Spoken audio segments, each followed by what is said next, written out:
കരുവന്നൂർ കള്ളപ്പണ ഇടപാട് കേസിൽ ഇഡി പിടിച്ചെടുത്ത രേഖകൾ ആവശ്യപ്പെട്ട് ക്രൈംബ്രാഞ്ച് നൽകിയ അപേക്ഷ കോടതി ഇന്ന് പരിഗണിക്കും.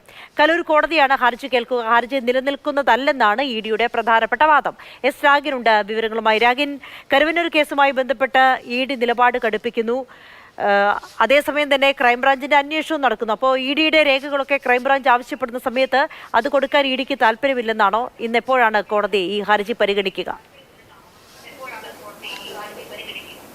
എൻഫോഴ്സ്മെന്റ് ഡയറക്ടറേറ്റ് പറയുന്നത് ഈ പിടിച്ചെടുത്ത രേഖകളുടെ സർട്ടിഫൈഡ് കോപ്പീസ് അത് കരുവന്നൂർ ബാങ്കിൽ തന്നെയുണ്ട്. ഈ അന്വേഷണവുമായി ബന്ധപ്പെട്ട് ക്രൈംബ്രാഞ്ചിന് വേണമെങ്കിൽ അത് ഉപയോഗിക്കാം. അല്ലാതെ എൻഫോഴ്സ്മെന്റ് ഡയറക്ടറേറ്റ് പിടിച്ചെടുത്ത രേഖകൾ തന്നെ വേണമെന്ന് പറയുന്നത് അത് ഇത് ശരിയായിട്ടുള്ള നടപടിയല്ല എന്നതാണ് ഇഡിയുടെ വാദം.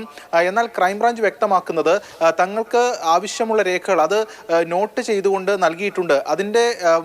അത് ലഭിച്ചാൽ മാത്രമേ ഈ അന്വേഷണം, അതായത് ആദ്യം ക്രൈംബ്രാഞ്ചാണ് ഈ കേസിൽ FIR ഇട്ട് അന്വേഷണം നടത്തിയത്. അതിന് ചുവട് പിടിച്ചാണ് ഇഡി വന്നത്. അതുകൊണ്ട് തങ്ങളുടെ അന്വേഷണത്തെ അത് ബാധിക്കും. അതുകൊണ്ട് ആ രേഖകൾ ആവശ്യമാണ് എന്നതാണ് ക്രൈംബ്രാഞ്ച് മുന്നോട്ട് വയ്ക്കുന്നത്. പക്ഷേ എൻഫോഴ്സ്മെന്റ് ഡയറക്ടറേറ്റ് വ്യക്തമാക്കുന്നത് ഈ ഹർജി നിലനിൽക്കുന്നതല്ല എന്നതാണ്.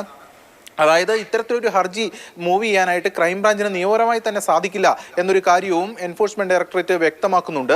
മാത്രമല്ല അവർ പറയുന്നത് തങ്ങൾ അവിടെ പരിശോധന നടത്തുന്നതിന് മുൻപ് ക്രൈംബ്രാഞ്ച് അന്വേഷണം തുടങ്ങിയാണ്. അവർക്ക് രേഖകൾ ആവശ്യമുണ്ടായിരുന്നെങ്കിൽ ആദ്യഘട്ടത്തിൽ തന്നെ പിടിച്ചെടുക്കാമായിരുന്നു.